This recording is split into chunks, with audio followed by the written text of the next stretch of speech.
Hello, my name is Ashley. Welcome to my channel. If you are new here, welcome. It is really good to have you. If you are not new here, thank you so much for coming back. Today's video is going to be part of my Mama 101 series. I guess you could call this one Becoming Mama 101. Today we're going to talk about super basic fertility and trying to conceive information. But before we jump into the video, I would love if you would subscribe to my channel. Just hit that red button down below if you haven't already. And if you enjoyed this video, if you find it helpful or informative, please give it a big thumbs up. Thank you guys so much for being here. Let's jump into the video. Okay guys, so this video is, when I talk about basic, I mean very basic, like stuff that they probably should have covered in high school health, but really don't, because I'm going to tell you what I learned in my high school health class. And maybe you learned different, maybe this is all stuff that your teachers actually covered, but mine definitely did not. But this is all the stuff that I have learned over the years, and hopefully you will find some helpful information here. I think it's really good to have a basic knowledge and understanding of how our bodies work, because that way, if something isn't working right, we have a jumping off point to fix that problem. To start off with, I'm gonna make one big recommendation. If you want really more in-depth information, it's gonna be this book right here, Taking Charge of Your Fertility, the definitive guide to natural birth control and pregnancy achievement.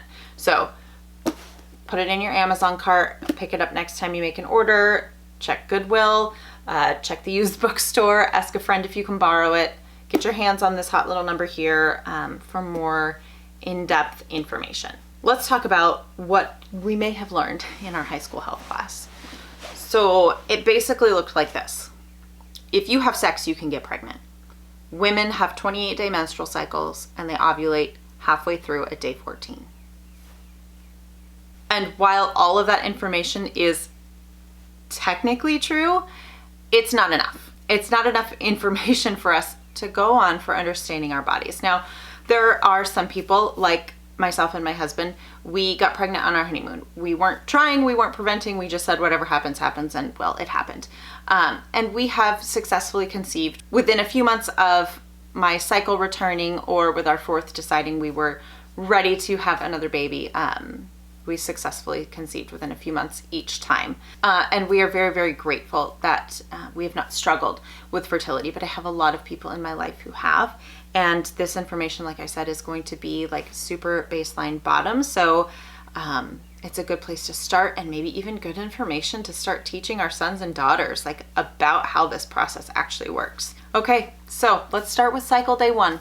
Cycle day 1 is the day that your period begins, and then every day in your cycle after that is counted, and that's how we generally keep track of things like ovulation, and then how many days past ovulation for us crazy people who like to start taking pregnancy tests as soon as we possibly can.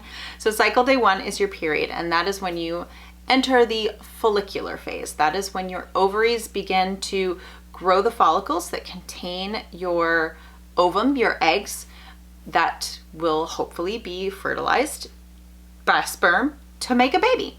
So when you're in the follicular phase, your body is producing a hormone that is telling your ovaries to produce these follicles to mature and grow these eggs. And most women will have more than one follicle each cycle, but one egg will reach maturity before the rest, and then your body will have what's called a luteinizing hormone, or an LH surge, that tells your ovary, then the follicles, to release that mature egg or eggs, which is how you get fraternal twins, triplets, etc. And the egg is released, goes into the fallopian tube. If it is fertilized there, it will travel to the uterus and hopefully implant and start growing a baby. If there is no fertilization that occurs, then it will head on down into the uterus, hang out until your next cycle starts and your period begins. You've got your cycle day 1 is your period, then you've got your follicular phase where we're maturing eggs, then you ovulate, and then you enter your luteal phase. Luteal phase defects are a pretty common cause of fertility struggles. Most luteal phases, so the time between ovulation and your next period starting, are about 12 to 14 days. If it is much shorter than about 10 days, you are possibly going to have trouble conceiving, or you may find that you're having frequent chemical pregnancies and early losses because there's not enough time for for everything to properly implant and begin to grow and produce enough hormone to tell your body to not start the cycle over again, not have that drop in progesterone that causes your cycle to start again. So what does this all mean for trying to conceive? Okay, so now taking that, like I said, very basic information, follicular stage, ovulation, luteal phase. Your follicular stage can vary by days, week. Some women have 28-day cycles. They ovulate halfway through on cycle day 14. They have a 14-day luteal phase, and then they start their next cycle. That is not true for every woman. For instance, myself, I have 30 or 31-day cycles. So my follicular stage is typically about 17 days. Then I ovulate and I have a 13 to 14-day luteal phase. I have had cycles where my follicular phase was only 11 or 12 days. And then I ovulated early. And actually, I've only really had that happen once, and I did conceive one of my daughters on that shorter cycle. But if you don't know when you're ovulating during your cycle, because even if you have a 28-day cycle, it may not be cycle day 14, you might have a 10 or 12-day luteal phase, and you may ovulate on cycle day 16 to 18. So we need to know when we're ovulating if we want to conceive a child, or if we want to increase our chances for conception. We need to be having intercourse and getting sperm where it needs to be prior to ovulation or at the time of ovulation. So the signs and the tools that we can use to know when we are ovulating. The number one that most people recommend and use is basal body temperature, BBT. They make specific BBT thermometers, and now they have awesome tools like things, I think it's called Temp Drop? I can't remember. It's this thing that you wear overnight, because my struggle has always been, and the reason that I have never really temped for any length of time to really get to know my cycles is because I'm often breastfeeding and we co-sleep, so I'm not necessarily getting the unbroken sleep that I would need to get, etc., etc., etc.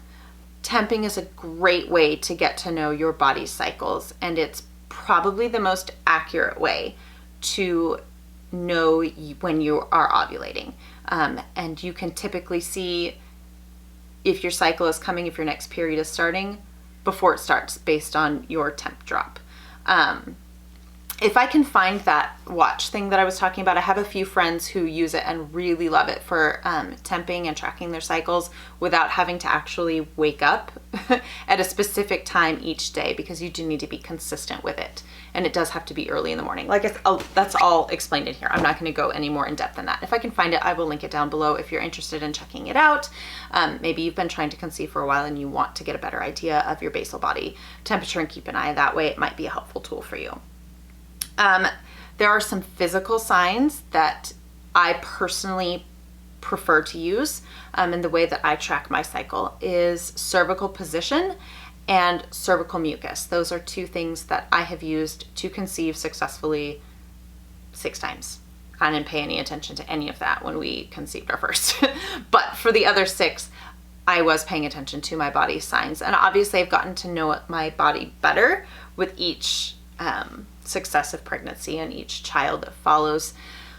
I get more in tune with what my body is doing. At this point, I could tell you if I were ovulating based strictly on cervical fluid alone. My body is fairly consistent. So with cervical position, there's lots of things you can note. How high or low in your vaginal canal your cervix is, how open or closed, how firm or soft your cervix is. All of these things will be clues and indicators. I can tell that I am about to ovulate when my cervix drops low, gets soft, and feels very open. It's making way for sperm to get up into the uterus and into those fallopian tubes where they can meet the egg. When my cervix pulls back up higher, feels firm and tightly closed, or as tightly closed as the cervix can be after giving birth. Most women who have given birth, by the way, your cervix will never feel completely closed. It's always going to feel a little bit open. But you'll learn the difference between a little bit open like it is all the time and like ovulation open. They're two different things. Anyway, my cervix pulls up, gets firm, closes up, And that's how I know that either I am earlier in my follicular phase or ovulation has occurred and that window is shut. As far as cervical mucus goes, it's going to vary throughout your cycle based on your hormones.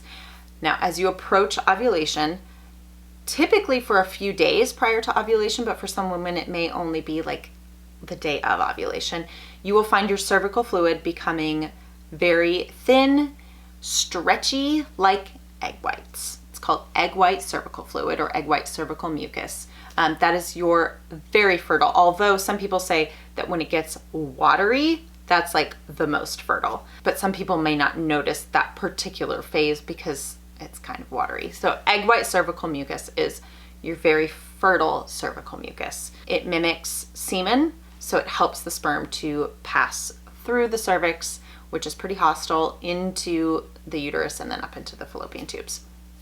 I can tell that I have ovulated because my cervical fluid goes from egg white to almost completely dry within hours. You might notice it's kind of sticky feeling, but it definitely dries up right after ovulation occurs. So I can usually tell just by those two things what my cervix has done and the fluids that it's producing when I'm about to ovulate and then once ovulation has occurred. Another thing that some women have or experience is called Mittelschmerz, which basically means pain in the middle of your cycle, ovulation pain.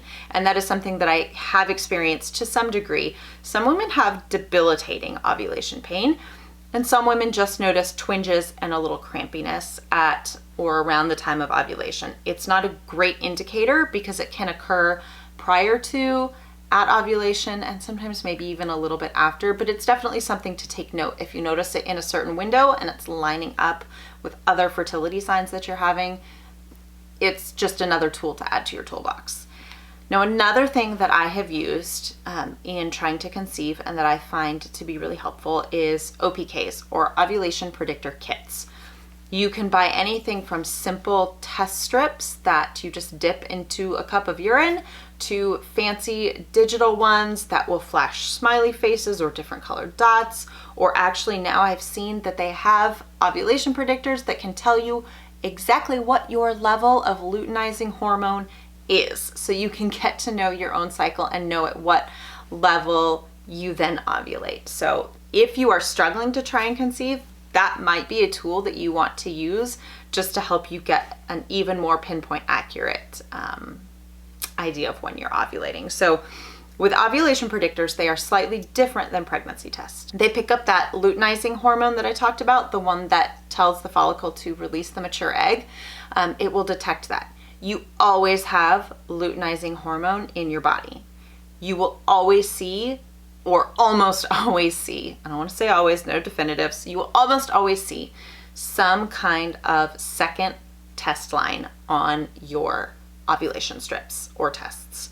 The way that you know that you have had your luteinizing hormone surge is if the test line is the same color or darker than the control line on the test. So when you get that positive test, you know that you are likely going to ovulate, if your body is working properly, about 12 to 36 hours after that positive. So you know that intercourse needs to occur because once the egg is released, it only lives about 24 hours. It's ideal to have sperm waiting.